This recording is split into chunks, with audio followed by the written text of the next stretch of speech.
જિલ્લાલ આજે એક સિંહનું મોત થયું છે કૂવામાં, શું કહો છો? અમારા માટે જે પ્રાણી પ્રેમીઓ માટે તો દુઃખદ ઘટના કહેવાય કે આવા સરસ મજાની રાષ્ટ્રની સંપત્તિ અમારી નજર સામે બેદરકારીના કારણે અવસાન જાય ત્યારે એક દુઃખદ બાબત છે કે વખતો વખત અમે જંગલ ખાતાને કીધું છે કે ભાઈ કૂવાઓને તમે સુરક્ષિત કરો, બાંધો, ઉપર જાળીઓ લગાવો, પરંતુ સાર્વજનિક કૂવાની અંદર આજે જે કણકોટ લીલિયા તાલુકાના મોટા કણકોટ ગામના પીવાના પાણી માટેનો 20x20નો શેત્રુંજી કાંઠાના કૂવામાં આ સિંહનું અવસાન થયું એ ખરેખર દુઃખદ છે અને જંગલ ખાતાએ આ બાબતે ગંભીરતાથી લેવી જોઈએ. આવા અનેક કૂવાઓ અવાવરા પડ્યા હોય, ખેડૂતોના કૂવા હોય. સરકાર જો ખરેખર સિંહોની સુરક્ષા કરવા માગતી હોય તો આ તમામને બાંધી દેવા જોઈએ, જાળીથી સુરક્ષિત કરવા જોઈએ અને માનવ વસવાટ અને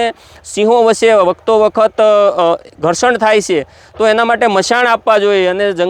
જંગલી પ્રાણીઓને પણ સુરક્ષિત કરવા માટે તાત્કાલિક ધોરણે ગ્રાન્ટનો અભાવ બતાવવામાં આવે છે તો આ બજેટની અંદર ગ્રાન્ટનો સમાવેશ કરી અને ખાસ સિંહોની સુરક્ષા માટે કે વૃહદ ગીર એરિયા કહેવાય, પાલીતાણા ટુ શેત્રુંજી વિસ્તારનો અમારો આ જે પટ્ટો છે વૃહદ ગીર છે, તો ખરેખર ગીરના સ્વરૂપમાં જો સ્વીકારવામાં આવતું હોય સરકાર તરફથી તો સુરક્ષાના નામે અહીંયા સિંહોની સુરક્ષાના નામે ઘણું બધું ઘટતું છે એ સત્વરે પૂરતું કરવું જોઈએ ને આવા સિંહ બાળના અવસાન બદલ અમને ખરેખર દુઃખ છે અને વખતો વખત લોકોની અને સાર્વજનિક ક્ષેત્રના માણસોની રજૂઆતને ધ્યાને લઈ અને આવા બનાવો ફરી ન બને એ માટે સરકારે આને માટે આગળ વધવું જોઈએ અને કૂવાઓને સુરક્ષિત કરવા જોઈએ.